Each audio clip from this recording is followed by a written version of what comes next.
Bueno, buenas tardes, bienvenidos y bienvenidas a esta nueva sesión de Encuentros por la Historia. Encuentros por la Historia es una iniciativa de divulgación académica liderada por los grupos de investigación Religiones, Creencias y Utopías y por el grupo de investigación, grupo de investigación en estudios en economía y educación, ambos pertenecientes al Departamento de Historia de la Universidad del Valle. La tarde de hoy nos acompaña la doctora Julieta Pineda Alillo, haré una presentación de su hoja de vida. La doctora Julieta Pineda es doctora y maestra en Historia por el Centro de Estudios Históricos del Colegio de Michoacán y además licenciada en Historia por la Facultad de Estudios Superiores FES Acatlán de la Universidad Nacional Autónoma de México, UNAM. Y ha hecho estancias de investigación en el Centro de Estudios Históricos del Colegio de México, en el Instituto de Investigaciones Históricas de la Universidad Nacional Autónoma de México y en el Departamento de Historia de América de la Universidad de Sevilla, España. Fue también participante en los proyectos de investigación PAPIT IN 402610 de la UNAM, titulado Estudios Afroamericanos, Aportes Africanos a las Culturas de Nuestra América, y PAPIT IN 404013, titulado Interculturalidad y Relaciones Interétnicas entre los afrodescendientes y los indígenas de México y Nuestra América. Sus investigaciones las ha dedicado al análisis de la relación entre la Iglesia y la esclavitud, al estudio de las poblaciones de origen africano y de la Compañía de Jesús durante los siglos XVI al XVIII en México, de las cuales ha publicado un par de artículos y ha dictado algunas conferencias y ponencias. Su presentación el día de hoy se titula Los esclavizados de origen africano en la labor evangelizadora de la Compañía de Jesús en Nueva España, la cual surge a partir de su tesis doctoral. Les recuerdo un poco la metodología de la conferencia. La doctora tiene entre 45 minutos a una hora para hacer la presentación pues, de su conferencia. Ustedes pueden ir haciendo preguntas tanto en el chat del Meet como en el chat del Facebook, y cuando ya se abra pues la parte pues de preguntas y observaciones, yo se las iré leyendo a la doctora para que ella empiece a hacer contestación y empiece a dar respuesta a ellas. No siendo más, pues para mí es un gusto y es un honor tener aquí a Julieta. Y pues nada, Julietita, el auditorio es todo tuyo. Muchísimas gracias por atender a nuestra invitación. Hola, ¿qué tal? Buenas tardes a todos y a todas. Gracias por conectarse y gracias a Caro, Alejo y a los grupos de investigación de la Universidad del Valle, y también pues aprovecho para felicitarlos por una iniciativa más para difundir y discutir la historia, y ahora a través de estos encuentros que me hacía mucha ilusión desde que me invitó Carolina. Y bueno, enhorabuena a los grupos. Bueno, voy a presentar una presentación que tengo para la charla de ahora. Eso. ¿Listo? ¿Sí lo pueden ver? Sí, ponla eso. Perfecto, Julieta.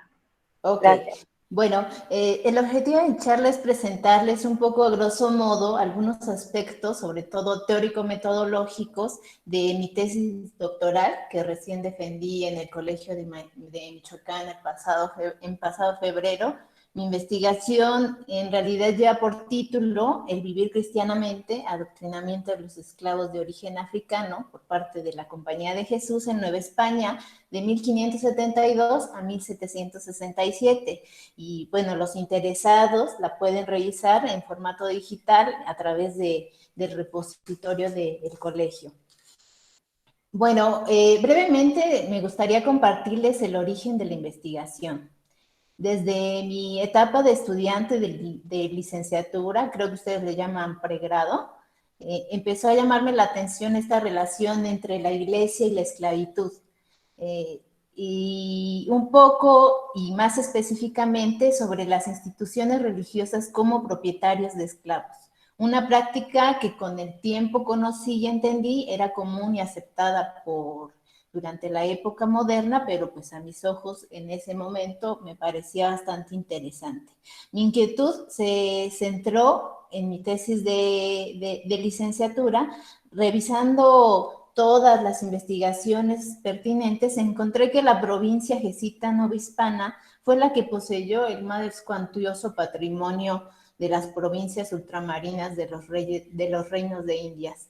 Los estudios de historia económica, que sabemos desde la segunda mitad del siglo pasado, habían analizado la hacienda colonial y, por supuesto, las haciendas de los jesuitas. Autores como Hermann Conrad, François Chevalier, Jean-Pierre Berthet, James Denson Reilly, Gisela von Wöbbeser, y ustedes tienen para el Nuevo Reino, Germán Colmenares y Pablo Macera y Nicolás Kushner para el Perú.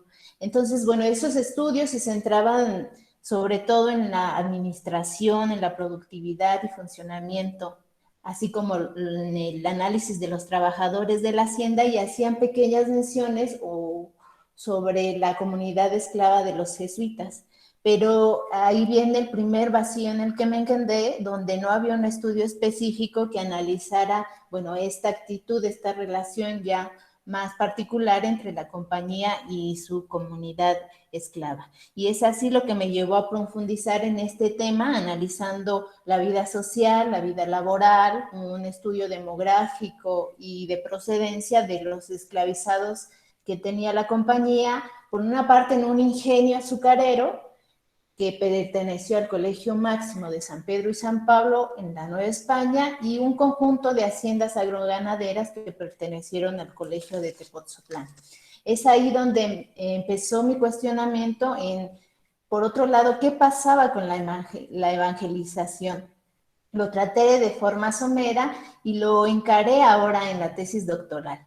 La pregunta rectora, se podría decir, fue: ¿cuál fue la actitud de la Compañía de Jesús frente a la evangelización de los esclavizados en Nueva España?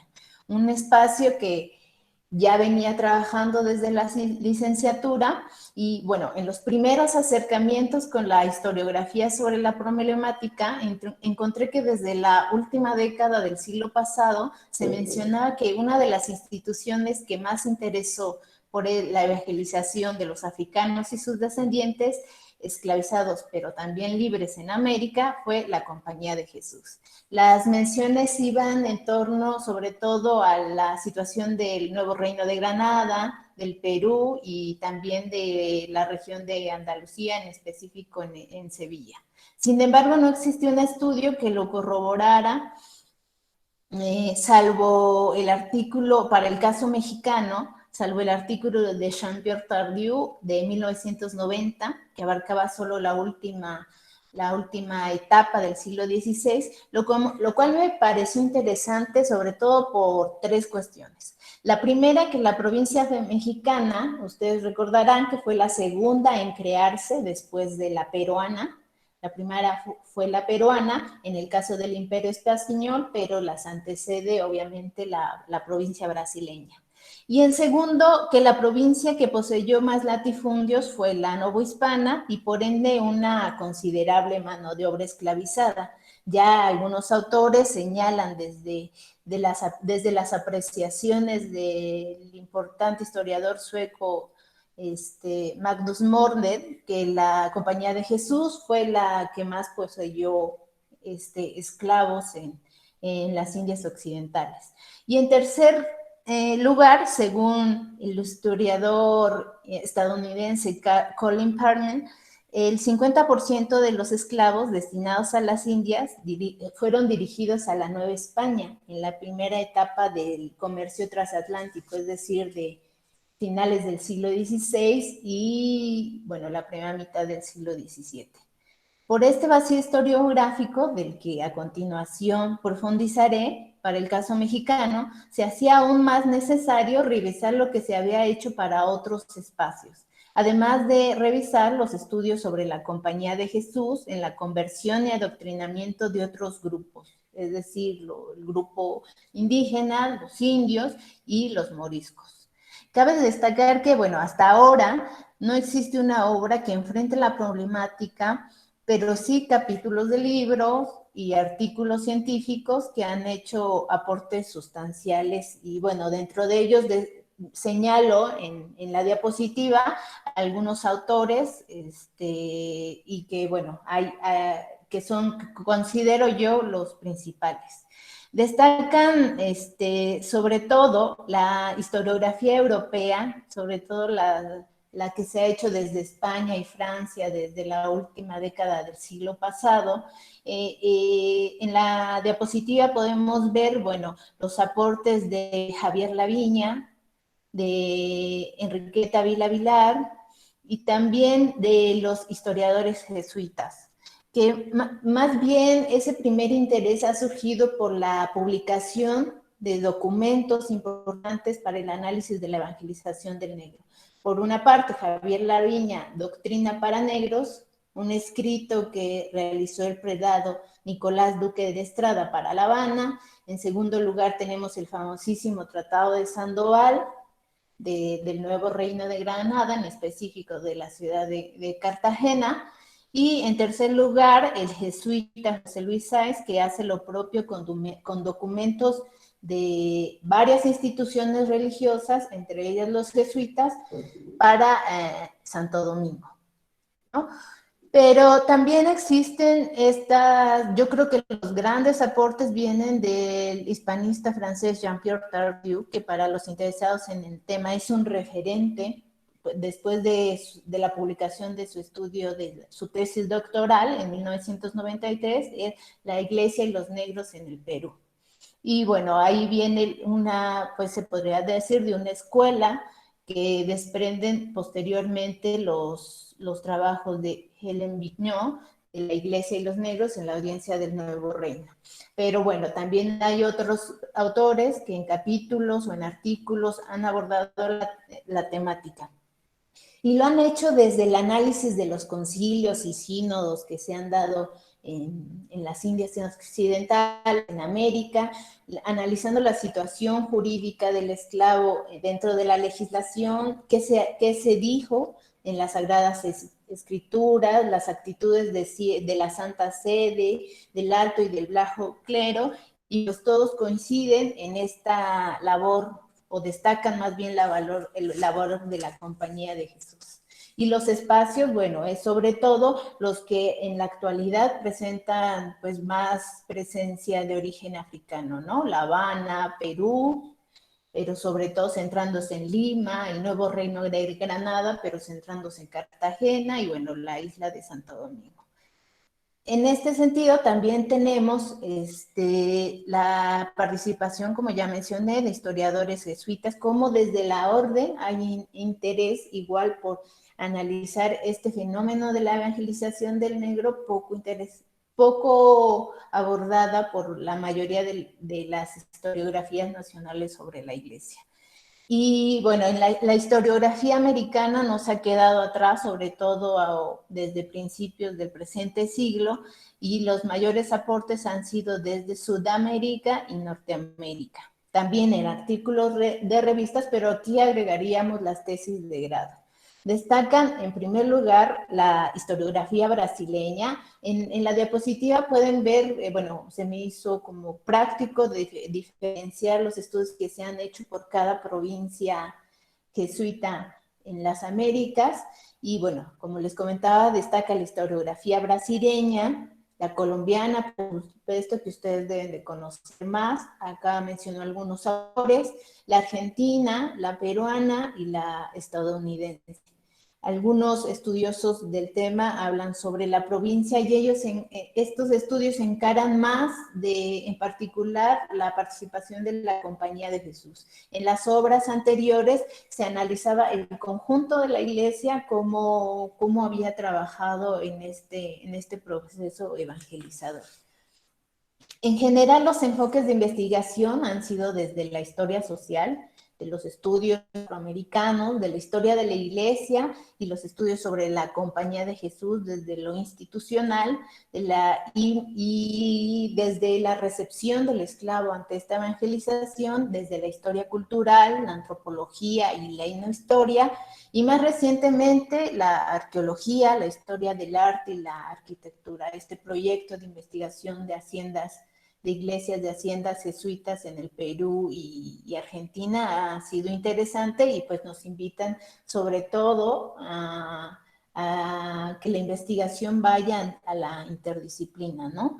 Los estudios en general, en términos generales, según mi interpretación, hablan de un método doctrinal empleado por los jesuitas para los negros en concreto, y establecen ciertas conexiones, pero poniendo en énfasis lo regional, ¿no? Cabe destacar que el análisis comparativo que se establece en los artículos de Sandra Negro y Manuel M. Marshall del 2005 ya hablan de conexiones más amplias, ¿no? Desde la historia comparada. Pero bueno, ¿qué se ha hecho para la Nueva España? Los acercamientos a la historia de la evangelización de los africanos y sus descendientes en México, la historia de México ha negado desde hace pocos años la presencia y aporte de las poblaciones de origen africano hasta la segunda mitad del siglo XX, ¿no? Ahora ya han ido poco a poco estudiándose, interesándose más sobre todo la cuestión de las cofradías, que es como vemos más la participación de los africanos y sus descendientes en este proceso, sobre las transgresiones religiosas, sobre las devociones y los santos negros. Y bueno, la única obra que tenemos presente es la de Nicole von Germentan, y ya de ahí se desprenden muchos artículos que han dado, por supuesto, importantes aportes. La invitación, analizando toda esta información y sobre todo a partir de la culminación de mi tesis doctoral, es repensar el proceso de evangelización en América como un problema histórico, aunque se trata de un problema que se podría pensar que ya todo está dicho, que se terminó en el siglo XVI. En realidad es pensarlo como un problema de larga duración que no terminó ahí, sino que continuó con cambios y permanencias que es preciso seguir analizando.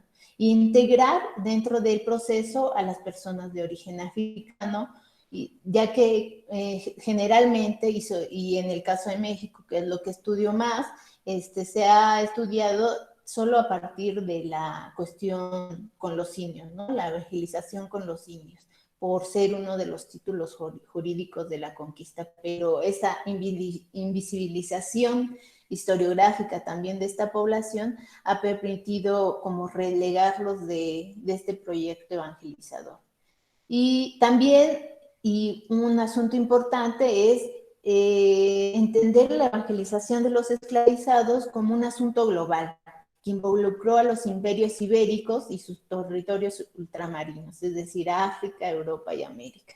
Un proceso complejo de intercambios y contactos diversos entre diferentes actores.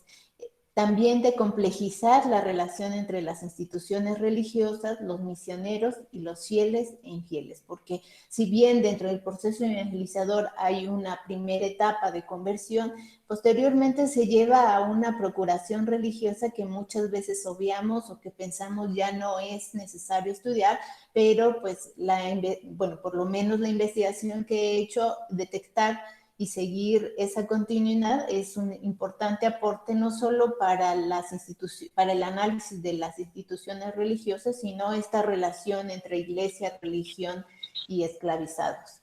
Y todo eso lleva a seguir cuestionando esos esencialismos dentro de la misma academia. Considerar que los africanos ya eran cristianos cuando ingresaron a las Indias occidentales, o esa visión idílica, ¿no? Y entender que el proceso se dio bajo un estado de sujeción y dominio, de control e imposición de una creencia y una moral, y que a partir de eso hubo respuestas diferenciadas, ¿no? También entender la evangelización como un proyecto de control social para el caso de los africanos, de diluir todas esas expresiones a los que los evangelizadores lo veían como faltas a la moral cristiana, las borracheras, los emancipamientos, los bailes, etcétera. No olvidar ese proyecto.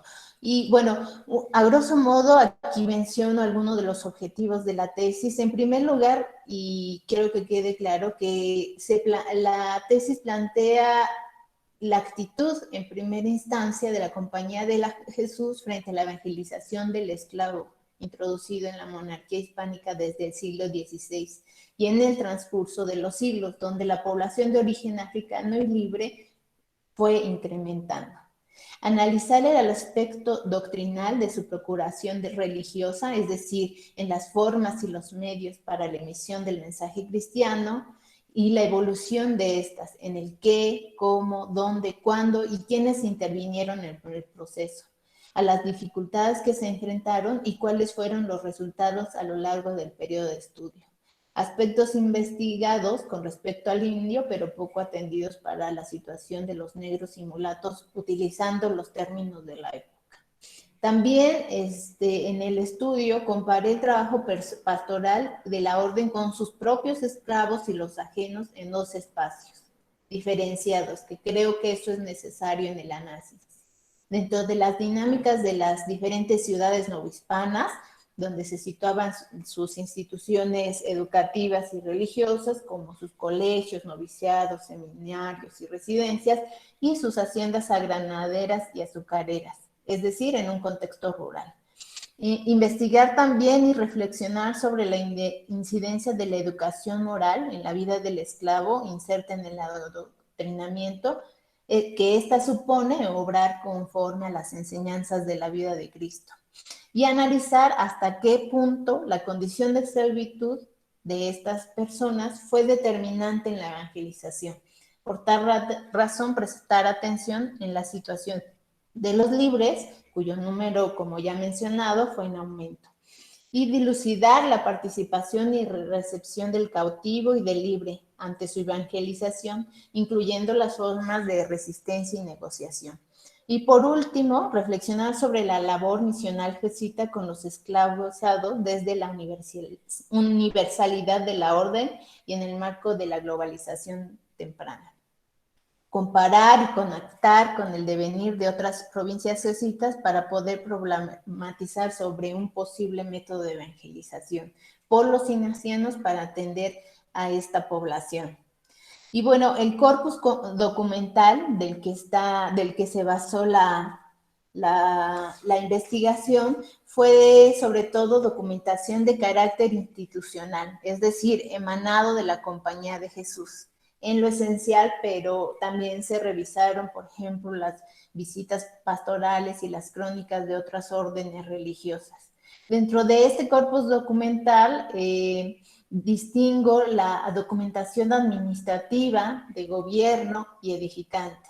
Asimismo, de tipo cuantitativo, ahí encontramos a los instrumentos notariales, que más adelante comentaré brevemente, las memorias o nóminas de esclavos y los inventarios de hacienda. Y por otro lado, el de carácter cualitativo, que es documentación epistolar entre la Compañía de Jesús, memoriales, instrucciones de procuradores, visitadores, cartas edificantes y las famosísimas cartas y puntos de armas. Documentación sobre congregaciones provinciales y fundación de colegios. También distingo otro tipo de documentación dentro del rango cualitativo, que son la documentación privada, que es en correspondencia de miembros de la Compañía de Jesús con seglares, y la documentación de tipo descriptivo, disculpen. Crónicas de la Compañía de Jesús, informes de misiones, relaciones de celebraciones de fiestas y estado que guardaban los colegios. Y por último, los de tipo doctrinal, que son los catecismos, sermones, exemplas, entre otra documentación. Bueno, un eje de análisis fue tomar en cuenta la universalidad de la orden. La Compañía de Jesús, como sabemos, fue una congregación religiosa, moderna, reformista y vinculada con el otro desde su fundación, o incluso desde antes, desde su experiencia misionera en las Indias Orientales y más tarde también en el Brasil. Un aspecto importante que permite entender su trabajo evangelizador con los africanos y sus descendientes fue esta universalidad. La Compañía de Jesús se fundó dentro de un contexto que también delineó su presencia global, en torno al inicio de lo que se ha llamado la globalización temprana. Este proceso que, como sabemos, inició en el siglo XVI y fue liderado por las monarquías y pueblos ibéricos, durante el cual se conectaron continentes a gran escala, estableciéndose así relaciones y vínculos de diferente índole, entre ellas la difusión de las religiones. En este sentido, desde principios del presente siglo, la historia comparada y conectada ha sido útil para analizar estas vinculaciones durante la época moderna. Es preciso entender que la expansión de los imperios ibéricos al resto del mundo se dio de la mano de la Iglesia Católica. Dicha relación les permitió legitimar su presencia y dominio sobre los territorios conquistados. Así que los ignacianos, agentes de la monarquía ibérica, los encontramos en los 4 continentes. En 1542 ya estaban en las posesiones portuguesas en Asia, en Goa y en Japón, y en 1547 arribaron al Reino del Congo, y 2 años después también a América, a Brasil específicamente. Es así como antes de concluir el siglo XVI ya estaban trabajando con asiáticos, africanos, americanos, así como los grupos moriscos en España. El trabajo evangelizador de la Compañía con los africanos en las Indias Occidentales debe entenderse bajo las anteriores consideraciones. Así también que los esfuerzos de los jesuitas sevillanos, en especial los del Colegio de San Hermenegildo, del arzobispo Pedro Castro de Quiñones, en las primeras décadas del siglo XVII, la actitud de los jesuitas en Cabo Verde o del Colegio de San Pablo en Luanda, y los de Alonso de Sandoval y Pedro Clavel, y los ignacianos granadinos, de los que más tenemos conocimiento, se desarrolló por los intercambios desde y hacia todos estos puntos del hemisferio.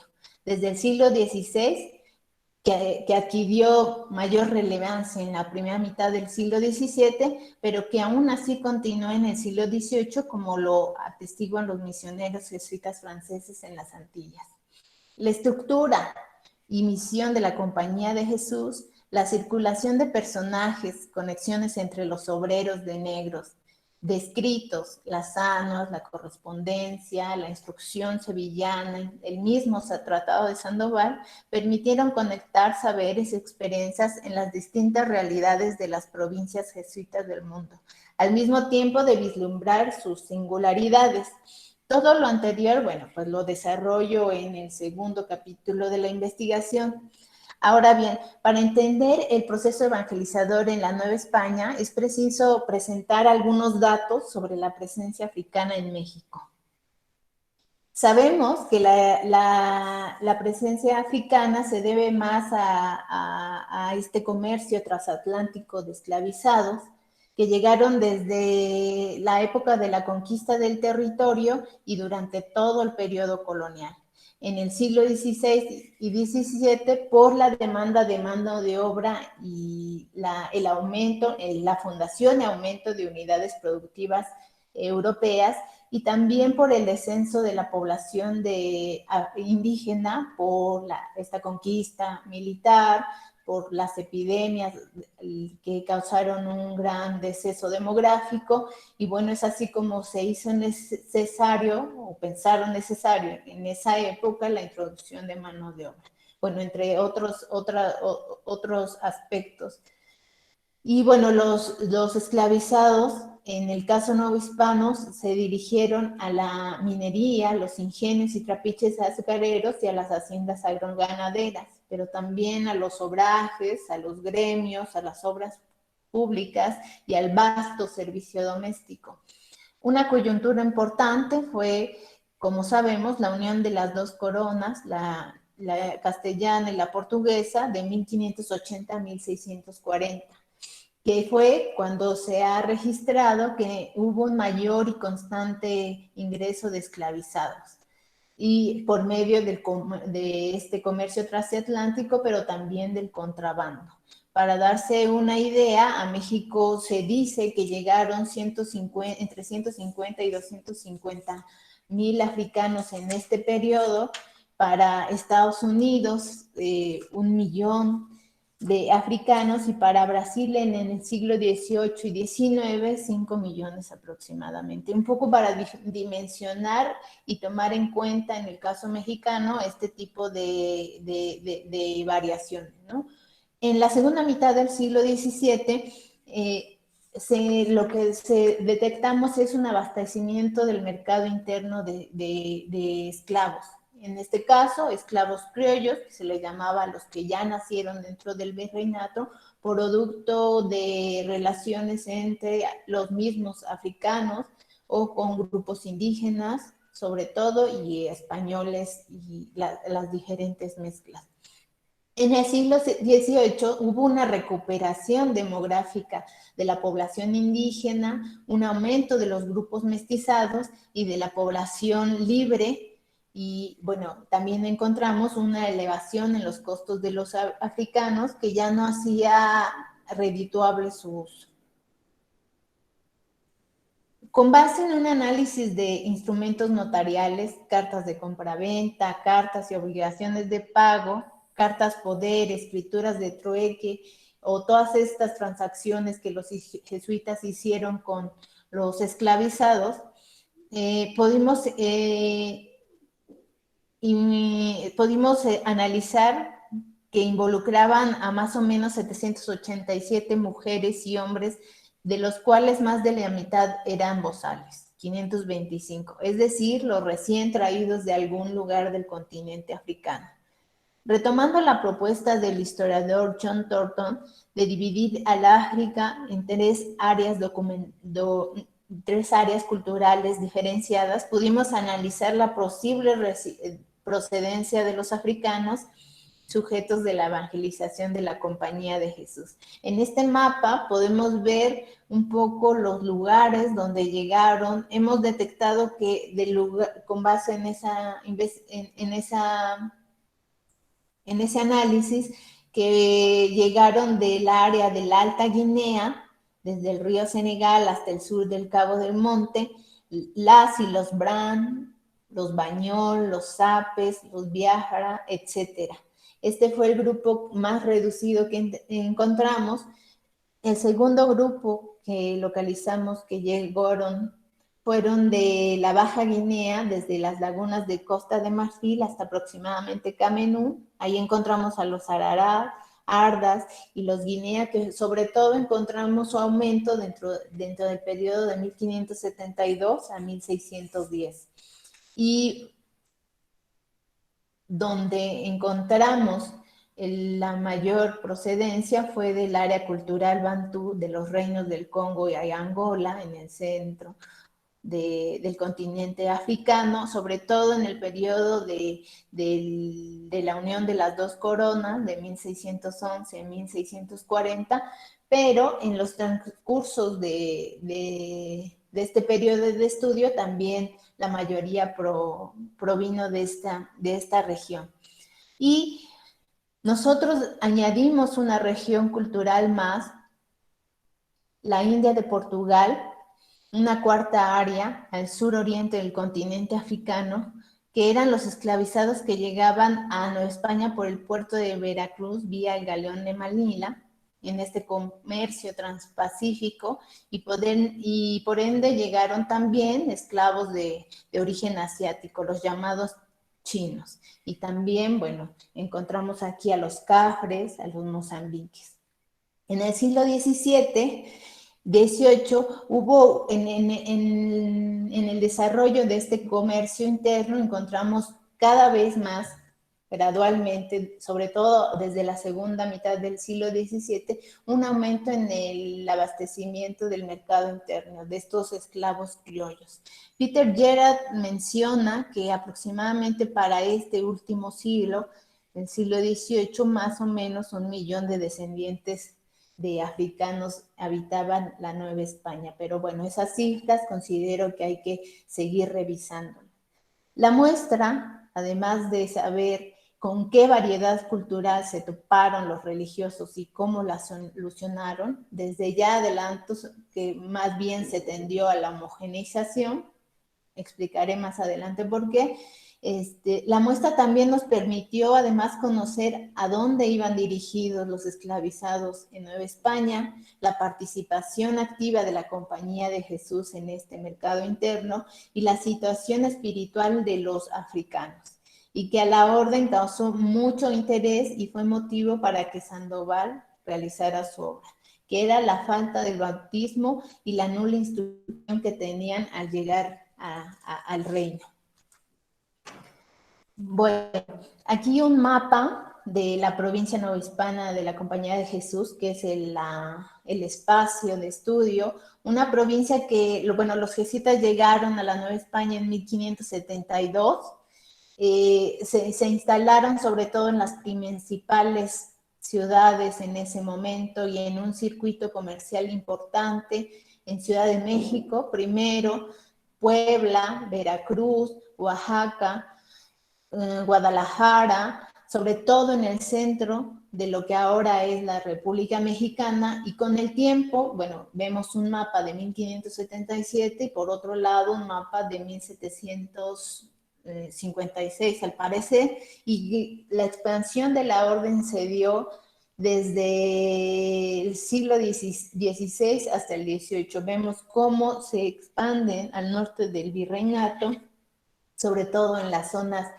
en los reales mineros, fundan primero residencias y luego colegios en San Luis Potosí, en Zacatecas, en Guanajuato, en las misiones fronterizas del norte del territorio van a tener una importante presencia, pero también al sur. Vemos cómo se van fundando estos colegios de Yucatán y Campeche, de Chiapas, de Centroamérica, que en un momento también pertenecieron a esta provincia.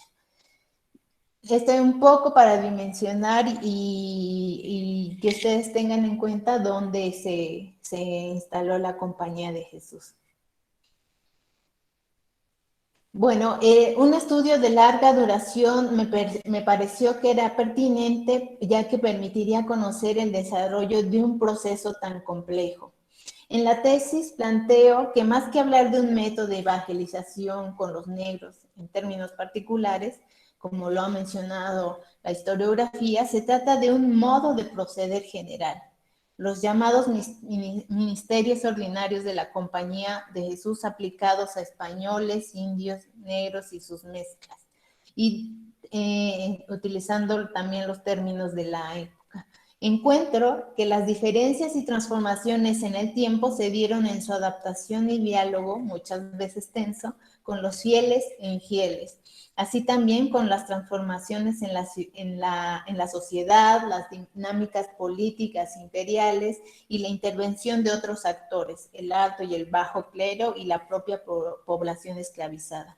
Un proceso complejo que desarrollo a lo largo de la tesis, teniendo como referente pues, el caso novohispano. Uno de los elementos de interpretación que tomamos en cuenta son las tres grandes líneas de la religión y que se analizan en este ministerio con los afros. Lo que hay que hacer, el dogma, cómo que hay que vivir, la moral y cómo hay que celebrar el culto. Y bueno, en la investigación diferenció la atención religiosa dada a los esclavos de la Compañía de Jesús en sus diferentes haciendas, prestando atención en sus ingenios azucareros. Estas haciendas que se dedicaban al cultivo de la caña de azúcar y a su procesamiento a través de la fábrica o trapiche, fueron donde más población de origen africano se empleó. Para el caso del Cono Sur tenemos, bueno, los viñedos, los dedicados a la vid, y bueno, para el caso neogranadino, tal vez en el suroccidente colombiano, en las minas. Y bueno, en el mapa pueden ver algunos de los trapiches e ingenios más importantes donde se localizó el trabajo con esta población esclavizada. Vemos que se encontraban a lo largo y ancho del virreinato, y se trataba más bien de una población de más o menos de entre 100 y 300 mujeres y hombres que se dedicaban, bueno, al cultivo de la caña de azúcar y a su procesamiento. Aquí podemos ver al estado actual de algunas de las capillas que se encontraban en estos ingenios y trapiches azucareros, en Chicomocelo, Tlacotepec y en el actual estado de Morelos, de San Esteban Tiripití en Michoacán, San Nicolás de Ayot en Teotitlán del Camino y Jalmolonga en Malinalco, al sur del estado de México. Bueno, la diferenciación entre campo y ciudad me parece fundamental en el análisis de esta problemática, y también dentro de ello el trabajo evangelizador con sus propios esclavos en estas haciendas. En el campo, poblaciones aisladas, dispersas, encuentro que la emisión y la recepción de este mensaje cristiano fue diferenciado en comparación con las ciudades. La responsabilidad directa de esta administración religiosa corría a cargo sobre todo del hermano coadjuntor. Era una figura dentro de la Compañía de Jesús que se dedicaba a la administración de estas haciendas. En el Cono Sur se le conocerá como los hermanos estancieros, pero también había padres de los 4 votos que muchas veces ocuparon este puesto de administradores en las haciendas. Y bueno, el hermano coadjuntor no tenía los 3 votos, eso quiere decir que no tenía el 4.º voto de obediencia al sumo pontífice, y no tenía los estudios de teología como sí los padres de la compañía. En segundo lugar, el padre capellán, muchas veces un padre de la Compañía de Jesús, generalmente un adulto mayor, se iba a estas haciendas para atender en cuestiones espirituales a esta población, pero eran escasos las haciendas que lo tenían. Tengamos en cuenta que yo creo que todas las órdenes religiosas y el clero secular, su gran problema fue la falta de miembros que se ocuparan de un vasto territorio, y más en estas áreas rurales, ¿no? Y generalmente los colegios que tenían una mayor estabilidad económica, como el Colegio de México, el Colegio Máximo de San Pedro y San Pablo en la Ciudad de México, podían y contaban con este personal y podían tener un capellán en cada hacienda. Supongamos que el colegio tenía alrededor, esto fue variando, por supuesto, en el tiempo, de 5 a 6 haciendas diluidos por todo el arzobispado de México. Pero en este tratamiento espiritual también entran los curas beneficiados. Esto es importante porque, como sabemos, la Compañía de Jesús, los jesuitas no podían administrar ciertos sacramentos, y por ello era necesario la presencia de un padre capellán o la asistencia de un cura beneficiado. En la tesis menciono a grosso modo todos estos conflictos, sobre todo de carácter económico, que se establecieron con los curas beneficiados en los poblados donde se encontraban las haciendas, precisamente porque los jesuitas lo que buscaban y siempre buscaron fueron licencias para que ellos mismos administrarles el bautismo a los africanos y a sus descendientes. Y un aspecto importante fueron la participación de los esclavizados. O sea, imagínense ustedes a una hacienda de una población de aproximadamente 300 esclavizados, y la única persona que vivía de manera permanente allí eran los hermanos conjuntor, 1 o 2 personas a veces, para administrar, para no solo eso, para administrar en términos temporales y espirituales a toda esta población.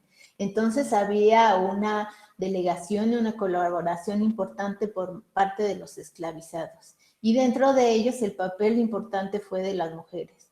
Las mujeres fueron las curanderas, las parteras, las que muchas veces administraban porque no llegaba el cura, porque no había padre capellán, y el bautismo a estos recién nacidos de las haciendas, o administraban también el santo óleo, e incluso se les capacitara para que se encargaran de estos trabajos. Y también eran las encargadas en la enseñanza de la doctrina cristiana. La vida en la hacienda transcurría en torno a los repiques de la campana. Según las instrucciones y otra documentación que se corrobora con la correspondencia entre los jesuitas, se buscaban espacios para la oración. Por supuesto, los domingos, que eran días de descanso, se ocupaban los africanos en estos ejercicios espirituales para que no tendrían espacios de ocio. Pero bueno, esto no siempre fue así. En el siglo XVI encontramos varias llamadas de atención por parte del prepósito en Roma de que no se estaba cumpliendo. Y bueno, eso va a variar en cada hacienda. También había escándalos con los hermanos coadjuntores porque dejaban entrar a las mujeres en las haciendas. Bueno, conflictos propios de la vida de una hacienda y de la vida social, donde emergen varios grupos y bueno, la participación de los esclavos ha sido importante en estos ejercicios religiosos. Ahora, sobre qué se enseñaba y cómo se enseñaba, los catecismos, bueno, aquí en la diapositiva se señalan los más importantes y son los que encuentro que también se utilizan en el Nuevo Reino de Granada, en Perú, en la provincia de Paraguay, Chile y Tucumán. Y son catecismos que utilizaban los jesuitas en el campo como en la ciudad. Y también las pláticas de Juan Martínez de la Parra.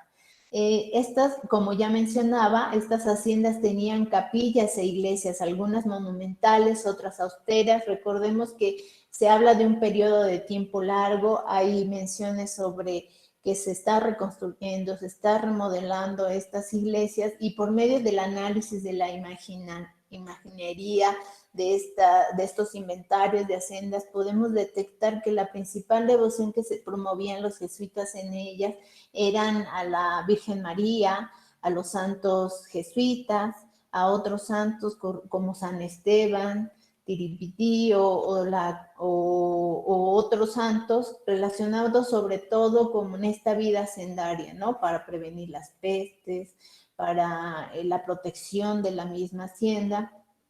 Y poco sobre la promoción de santos negros, como sí lo harán los franciscanos con la promoción de San Benito de Palermo o Santa Ifigenia.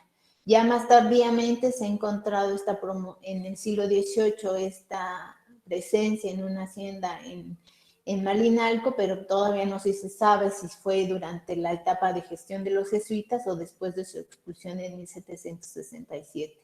Lo que sí encontramos es que los jesuitas buscaban una segregación en el adoctrinamiento. ¿Esto qué quiere decir? Una enseñanza de la doctrina cristiana para la población de origen africano y otra para los indios, que había también pues un conjunto de población indígena que permanecía o que oraba por vía del repartimiento o de otras formas de trabajo en las haciendas, y los jesuitas siempre buscaron su segregación. Por ejemplo, la elaboración de un Cristo negro como elemento identitario para los negros y otro Cristo para los indígenas, o una misa para solo ellos y otra misa para los indígenas. Evitaban como forma de control que en la medida de lo posible estos dos grupos sociales se mezclaran. Y eso corrobora cuando vemos también que los jesuitas promovían los matrimonios entre sus propios esclavos. Lo analizo en mi tesis de licenciatura y lo confirmo aquí, y es como vemos que generaciones de esclavos pasan en las haciendas jesuitas. Y por eso corroboro igual lo que Magnus Mornet menciona de por qué es importante estudiar la esclavitud desde estas propiedades de la Compañía de Jesús.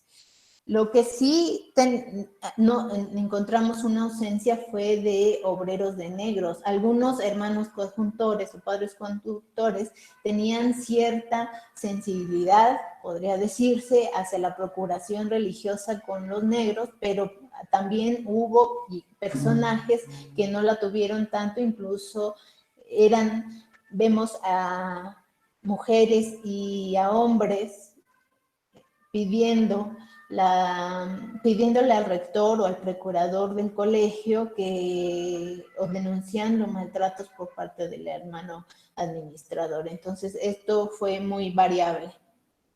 Y por otra parte, tenemos el ministerio en las ciudades.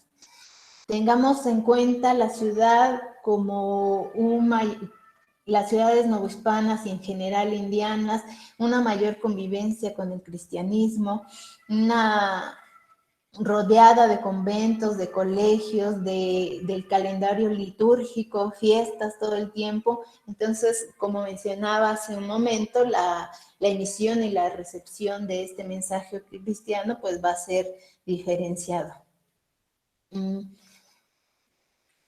Las características, en el análisis tomo en cuenta las características de las ciudades novohispanas. Encontramos ciudades portuarias como Veracruz, como Campeche, Acapulco, las ciudades periféricas y los principales centros comerciales, las ciudades mineras. En todas estas ciudades la compañía va a fundar colegios y seminarios, y desde ahí se van a desprender las misiones que se hacían no solo en la ciudad, sino en todo su hinterland, así como en las zonas rurales y periféricas. Aquí hay una asistencia a los esclavos propios, que para el caso novohispano no era tan numeroso. Cada colegio, dependiendo, tenía alrededor de 5 o 6 esclavizados que curiosamente, o no curiosamente, ocupaban puestos como capellanes, sacristanes, cantores. Una cuestión que vemos que los jesuitas de la provincia de Paraguay fomentaron más este aprendizaje en ciertos oficios para beneficio de las iglesias, de los colegios rioplatenses, fue fomentar, bueno, que aprendieran algunos de estos de algunos oficios, pero para el caso novohispano lo vemos un poco menos diluido. Y bueno, desde el siglo XVI encontramos que hay una homogenización en la evangelización. Se habla de una procuración religiosa, de administración de ciertos sacramentos como la confesión, de la predicación y la instrucción de la doctrina cristiana a niños españoles, a indios y a esclavos de origen africano. Esta situación de la inserción de los individuos en la religión va a ser un aspecto para la diferenciación en su adoctrinamiento, cosa que se va a desiluir a lo largo del siglo XVII. Ya vamos a ver que a los indios se les segrega de los negros y sus mezclas. Incluso en la provincia peruana hay los jesuitas los segregan por su horizonte cultural, es decir, los Angola por un lado, los Congo por otro lado, los Ararás por otro lado, y también por su condición jurídica, su estatus de esclavizado o libre. Y otra diferenciación que encuentro es por sexo, mujeres, hombres, niños, y cuestión que también pasaba con la población indígena e española, ¿no? Las misiones, una vía importante de adoctrinamiento fueron las doctrinas por las calles. Estas profesiones que iban rodeando las ciudades, por ejemplo, en la Ciudad de México, donde se administraba o se iban dictando sermones o pláticas, donde iban dirigidos con la Compañía de Jesús de un lugar a otro. había capitanes que comandaban, en el caso de la Ciudad de México, por ejemplo, de diferentes naciones. En la Ciudad de México se diferenciaban entre los esclavos criollos, bozales, entre los niños y las mujeres, que aunque en las constituciones jesuitas no eran incluidas o no deberían participar en estos rituales, se menciona que en la práctica, en la realidad, sí participaban y bueno, eran de enorme importancia. Estos capitanes van a tener un papel un elemento identitario dentro de la evangelización y también fungirán como intérpretes en esta diversa población de origen africano. Estas doctrinas por las calles, por ejemplo, también aglomeraba a cofrades de distintas cofradías, hermandades y otras corporaciones religiosas a las que pertenecían los africanos en las ciudades. Por ejemplo, del Colegio de México, en la Ciudad de México, iban al Hospital de Jesús Nazareno, donde había una cofradía que no estaba bajo la tutela de los jesuitas, pero que iban en procesión, y esta imagen era importante no solo para los que participaban en este culto, sino una invitación a participar a toda la gente que lo veía en los alrededores, y funcionó. Estas doctrinas por las calles las vemos mencionadas hasta el siglo XVIII, con cambios que, bueno, ya señalo en la tesis. Dentro de los ministerios en las ciudades también había la visita a hospitales, a cárceles, a obrajes, y también obviamente esto que repercutía en la población afro. Y también tenemos estas misiones volantes y correrías que se ha estudiado de parte de la cuestión de los indios, pero poco sobre los negros. Estas misiones volantes salían de los colegios e iban a poblados aislados, a las haciendas, a los reales de minas, que no eran de los jesuitas, sino de seglares. Iban 1 o 2 padres colaborando o asistiendo a los curas beneficiados en la predicación, en la instrucción religiosa y también en la confesión.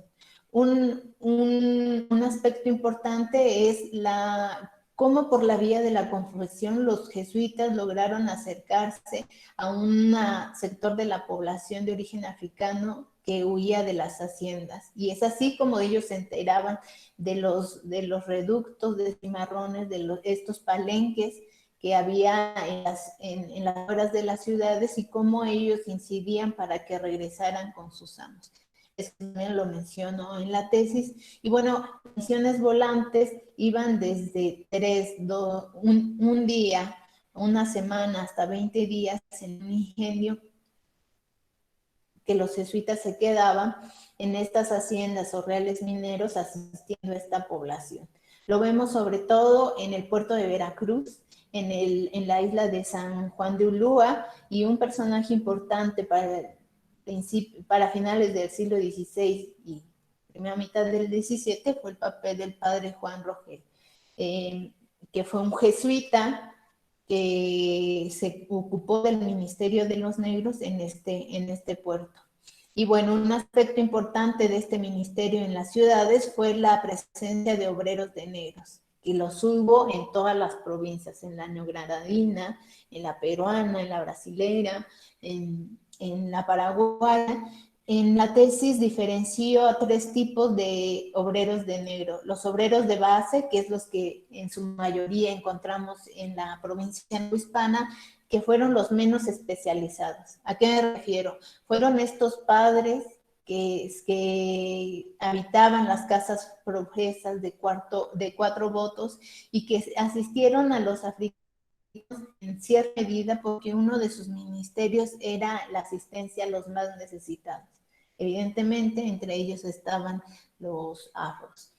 Y también los hermanos estudiantes de los colegios y los seminarios, que con el tiempo algunos de ellos se fueron especializando más. Y en el segundo rango de estos obreros de negros encontramos a los más especializados, es decir, a los padres lengua, que hubo también en la provincia novohispana, que aprendieron la lengua angola o congo, el quimbondú, o el kikongo, que eran, por lo que hemos analizado, las lenguas que aprendieron no solo en México, sino también en las otras provincias, y también eran los prefectos de las congregaciones marianas de africanos y descendientes, que ahorita voy a comentar, y los confesores y misioneros en estas misiones volantes. Este tipo de obreros de negros también los encontramos en la provincia novohispana desde principios del siglo XVII, un poco igual a la manera como se asistió con los indígenas. Y por último tenemos a los obreros de negros que menciono, son los gestores y promotores.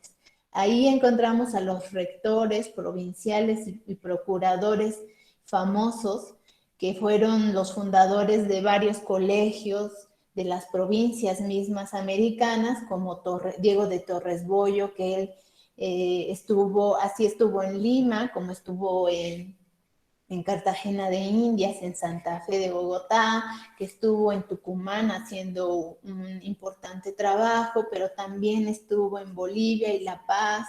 Encontramos a Diego Ruiz de Montoya en Sevilla, a Francisco del Castillo y Gabriel Perlín en el Perú, y Alonso de Sandoval y Pedro Caber en el Nuevo Reino. Es decir, estos jesuitas que además de en la práctica ocuparse de este ministerio, fueron o tuvieron contacto con la Santa Sede para promover una mayor atención en la evangelización de este sector, que propusieron métodos de evangelización, esta cuestión de hacer el padrón de esclavos, como lo mencionaba, y de lenguas de intérpretes, como lo hizo Sandoval, pues son este tipo de jesuitas que no encontramos en la Nueva España, pero sí del otro tipo, estos obreros de base y padres lenguas, que es interesante ver cómo en la segunda década del siglo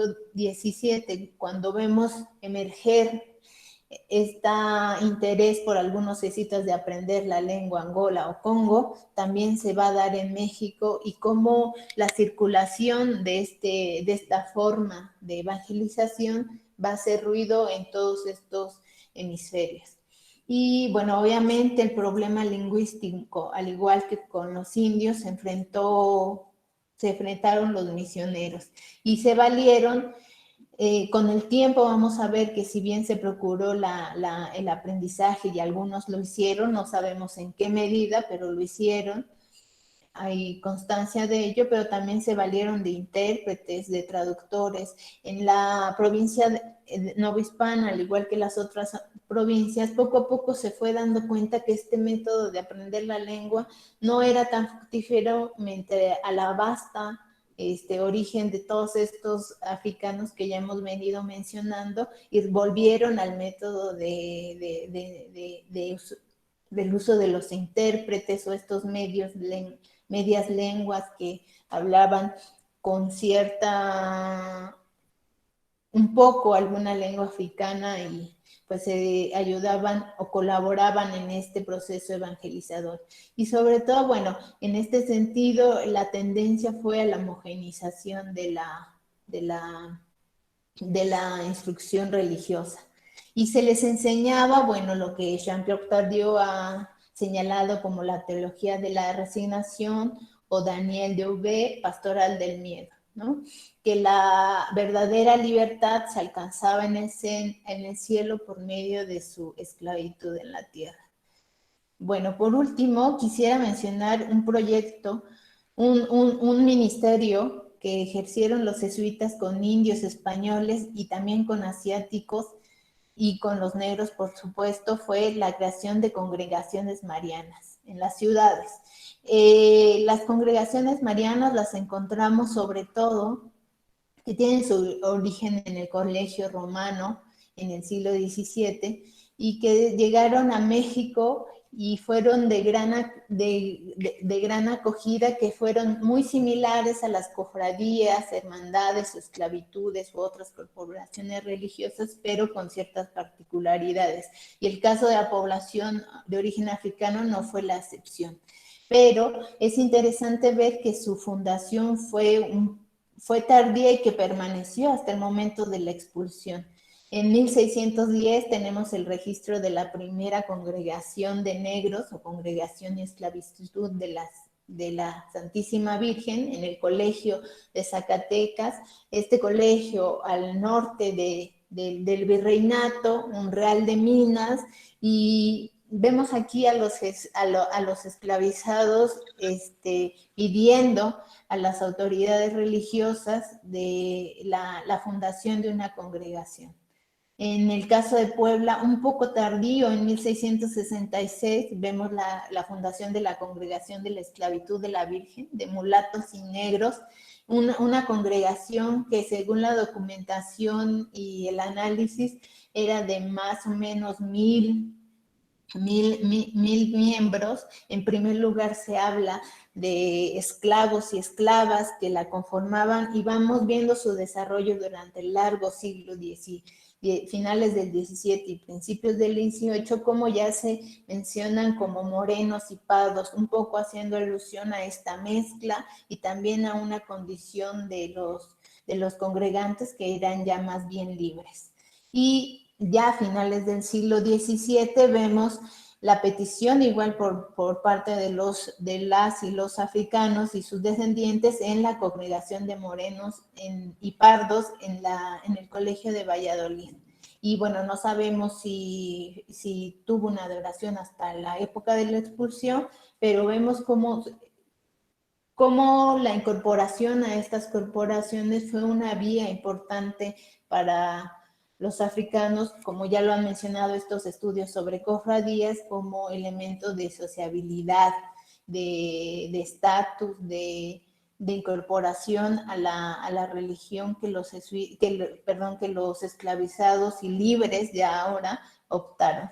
Y por último, en el colegio de Veracruz, igual una congregación de negros, que bueno, ese tenemos noticia que existían en la época de la expulsión, pero no sabemos el periodo de su fundación. Bueno, en la Ciudad de México no localizamos que hubo alguna congregación mariana, pero los jesuitas atendían a los cofrades que estaban bajo la tutela de otras órdenes religiosas en la Ciudad de México, así lo vemos en Puebla, así lo vemos en Veracruz, y fue una constante por parte de los esclavizados. Bueno, el propósito de la presentación, bueno, fue más que nada contribuir y fomentar la discusión sobre el proceso evangelizador en América, tomando en cuenta la presencia y la participación de los africanos y sus descendientes, muchas veces, como lo acabo de mencionar, invisibilizados en la historia e historiografía. Y bueno, sería todo. Gracias. Bueno, muchísimas gracias a la doctora Julieta por esa tan brillante presentación que hizo de su trabajo. Abrimos espacio para la ronda de preguntas.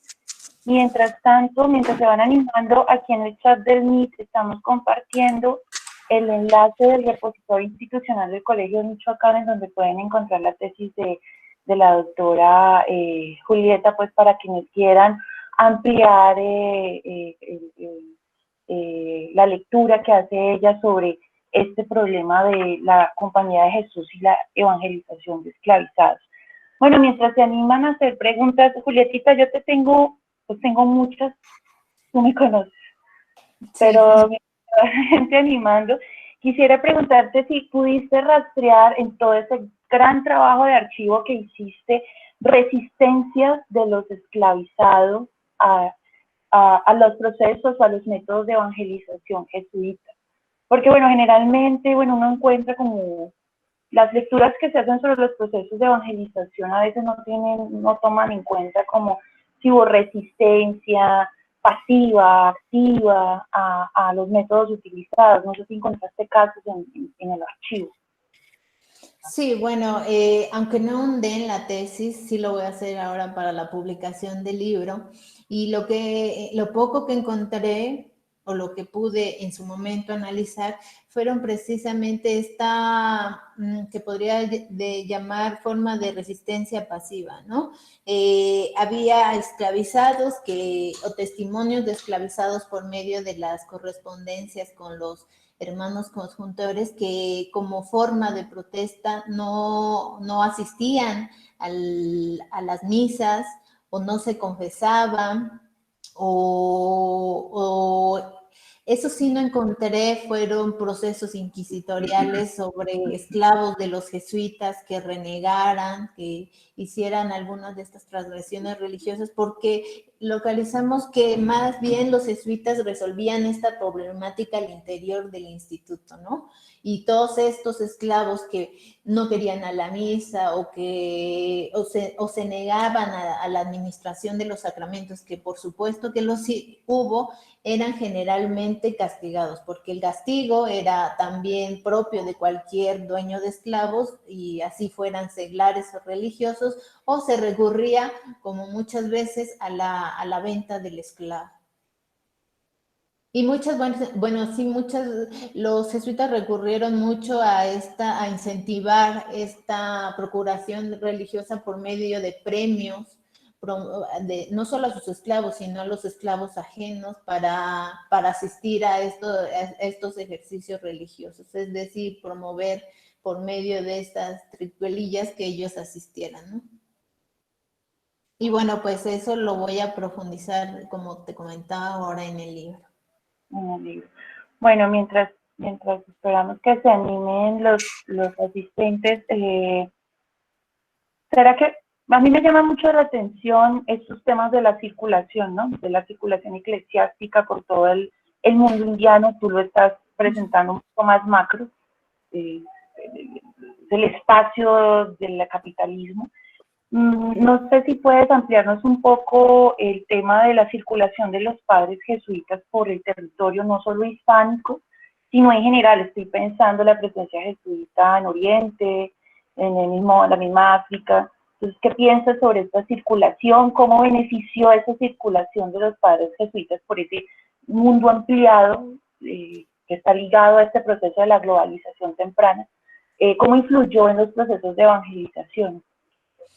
Te voy a poner un ejemplo. Lo veo muy claro en una correspondencia que hace Diego de Torres Boyo, este jesuita que mencionaba, que estuvo en casi que en todas las provincias de las Indias Occidentales. Bueno, cuando estuvo como provincial de Paraguay en la segunda década del siglo XVII, carteándose con Diego de Montoya, este jesuita del Colegio de San Hermenegildo en Sevilla, sobre la situación de los bautizos de los esclavizados. En esta carta es, por cierto, publicada por Sandoval en su tratado, pero poco atendida. Se menciona cómo se hacía esta circulación de experiencias y saberes, en ese caso a través de la documentación epistolar. Menciona cómo le llegó la carta del rector del rector del Colegio de San Pablo de Loanda, cómo le llegó testimonio de cómo estaban bautizando en Cabo Verde, en el colegio de San Hermenegildo, y su propia experiencia, y cuestionando, bueno, a ustedes les resultó esto, a nosotros no. Que, por ejemplo, los jesuitas sevillanos tenían, y está en la instrucción sevillana de 1614, que preguntar, que cómo enseñar los fundamentos básicos del catecismo, a lo cual Diego de Torres Boyo lo corregía. Dice, bueno, a ustedes les funciona esto, a nosotros este tipo de preguntar nos funciona. Y es así como se va armando este gran esquema para acercarse a esta población. Identifico que en el caso de las Indias meridionales, en esta parte del Cono Sur, hay una mayor circulación de estos obreros de negros, que no lo veo para la Nueva España. Más bien el acercamiento con la Nueva España fue más bien a través de las cartas anuas y también de la circulación del Tratado de Sandoval y de estos escritos donde más o menos se discutía esta situación. Y mucho también de la experiencia con los indios y con la experiencia con los africanos, cómo se va alimentando y cómo se va reconstruyendo también en cada espacio esta forma de actuar, con este modo de proceder con esta población, ¿no? A veces va a ser por medio de esta circulación y presencia de estos personajes, a veces hasta con la circulación de escritos que van a conectar a diferente momento los 4 continentes, ¿no? Listo. Bueno, desde el Facebook, el doctor Luisa Rioja te manda saludos. Viejo Bueno, maestro. un saludo. Carmen del Risco también te da saludos.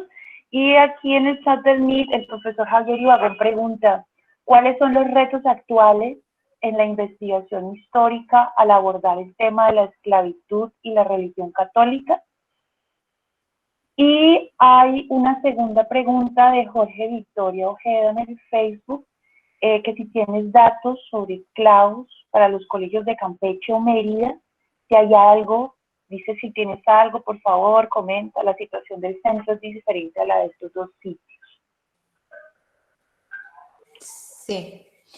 Bueno, muchas gracias por sus preguntas. La que hizo el doctor Javier, los retos actuales y de la religión católica con la esclavitud. Bueno, yo creo que, bueno, ya está más de dicho que los jesuitas ocuparon el primer lugar o atendieron más a la población de origen africano, pues yo creo que igual ha sido producto de esta no investigar a las demás órdenes y al conjunto de la Iglesia Católica. Por ejemplo, para México, ¿no? No podemos afirmar algo que no se ha estudiado y no se ha sabido porque, bueno, están por una parte esta forma de proceder de los jesuitas, pero también tenemos este conjunto de cofradías, por ejemplo, tuteladas por los franciscanos, que también tenían estas misiones volantes y podían tener acceso a estos esclavos que vivían en las zonas rurales. Entonces, yo creo que para ir un poco avanzándolo en la discusión es tocar a otros institutos religiosos y no aislar a la población de origen africano, sino verla igual en un conjunto, y vemos que por ahí lo que se decía que era un método específico, por ahí tanto no, porque también aplicaba a otros sectores de la población y complejizar más esta discusión, ¿no? En el caso del Nuevo Reino, yo creo que se ha hecho más como esta cuestión de los estudios culturales, más de la cuestión de la recepción. Yo no sé por ahí tú en tus estudios sobre religiosidad qué tanto se está viendo esto y no esencializar tanto la cuestión de lo afro, sino verla pues como más integral, ¿no? Más en conjunto. Y en esta relación en que hubo actores diversos, ¿no?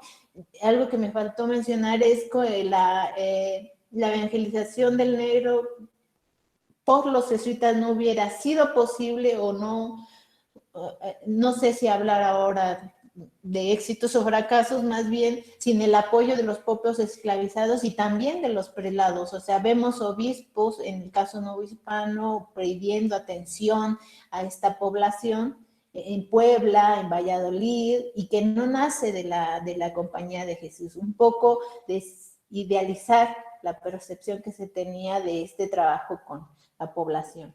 Y bueno, Víctor, la pregunta del doctor Víctor Ojeda, muchas gracias. Para Campeche y Mérida sabemos que fueron unos colegios ya fundados tardíamente. Desgraciadamente la documentación, en este caso que podrían ser las cartas sanos del siglo XVIII, no se han localizado para la provincia novohispana, pero hay en el Archivo General de la Nación. Yo lo menciono someramente en la tesis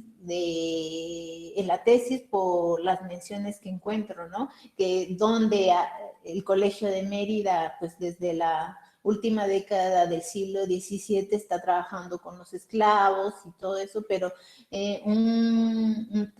tal vez un trabajo más profundo pueda ser y analizando a partir de la documentación que hay en el Archivo General de la Nación sobre estos fondos jesuitas que hay Y no solo jesuitas, porque lo que me ayudó esta búsqueda documental fue que los jesuitas estaba en varios fondos y pues obviamente hace falta sumergirse en esa, bueno, una guía podría ser revisar estos catálogos en versión PDF que pueden ayudar a acercarse un poco más. Juan Camilo Galeano pregunta, buenas tardes, muchas gracias a la doctora Julieta Pineda, los organizadores. Su pregunta, ¿cuáles fueron las posiciones de los obispos novohispanos sobre la labor evangelizadora de los jesuitas, en especial durante el siglo XVIII?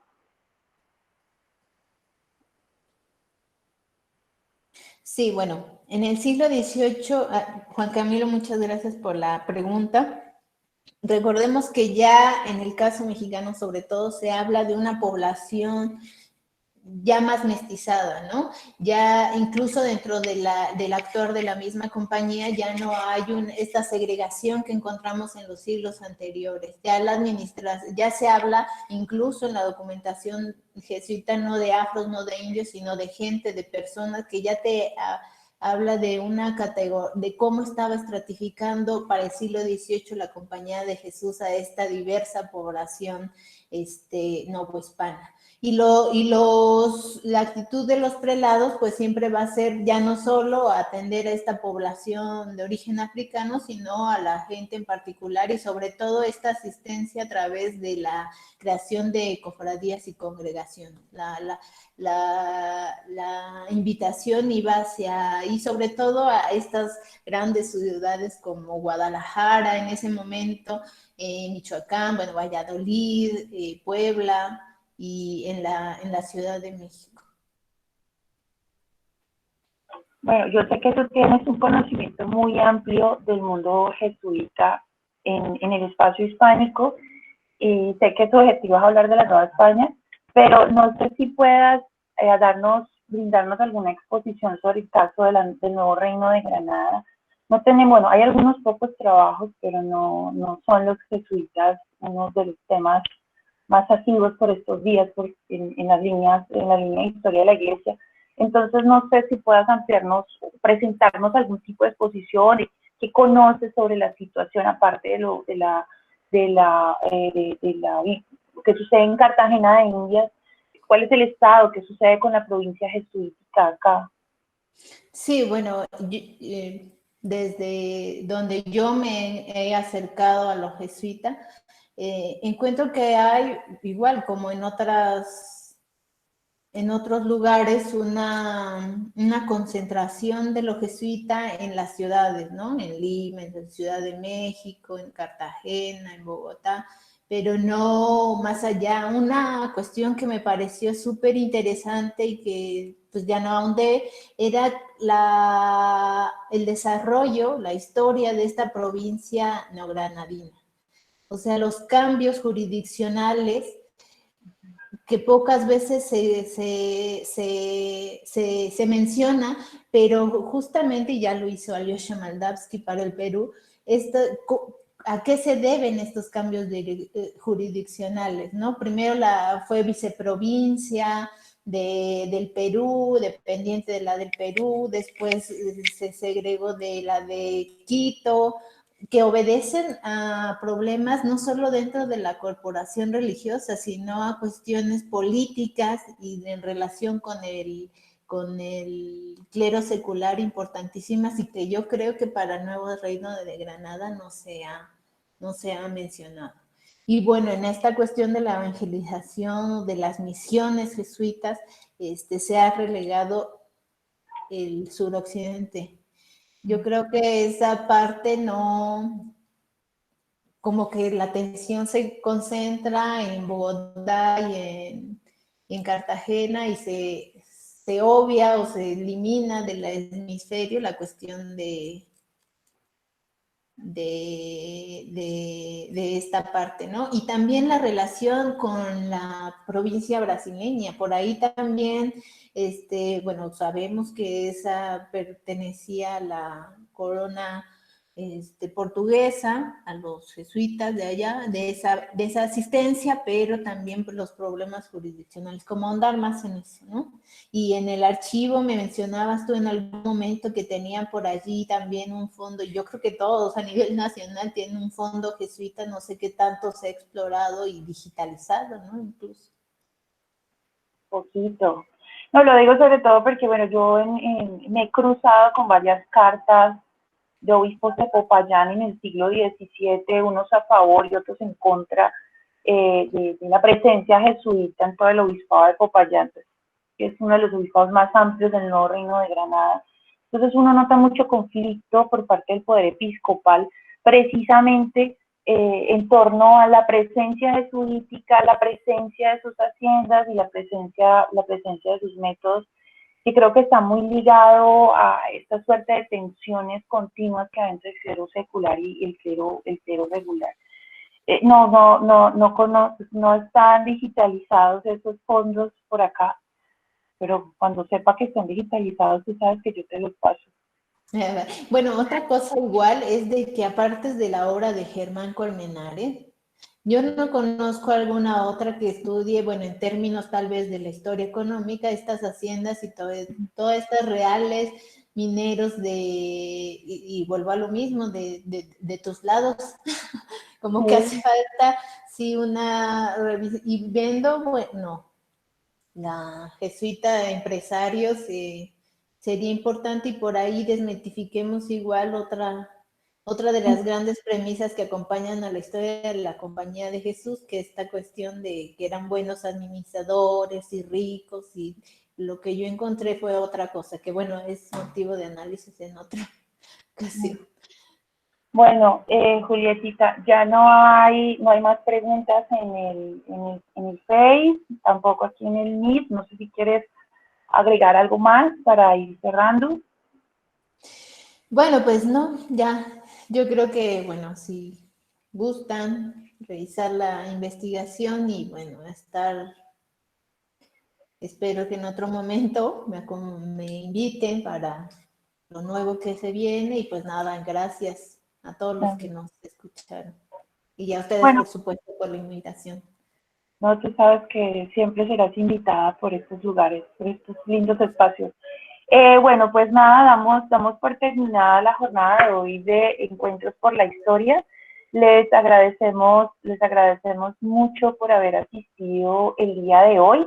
Les recordamos que en el chat del Meet hemos puesto la liga, el enlace para que puedan hacer la consulta de la tesis de Julieta. Y también hemos puesto la liga, el enlace en donde estamos publicando las conferencias grabadas. La de Julieta ya quedará subida al canal de YouTube este fin de semana. Les invitamos para que nos acompañen el día de mañana, que también tenemos encuentro en la línea de enseñanza de la historia.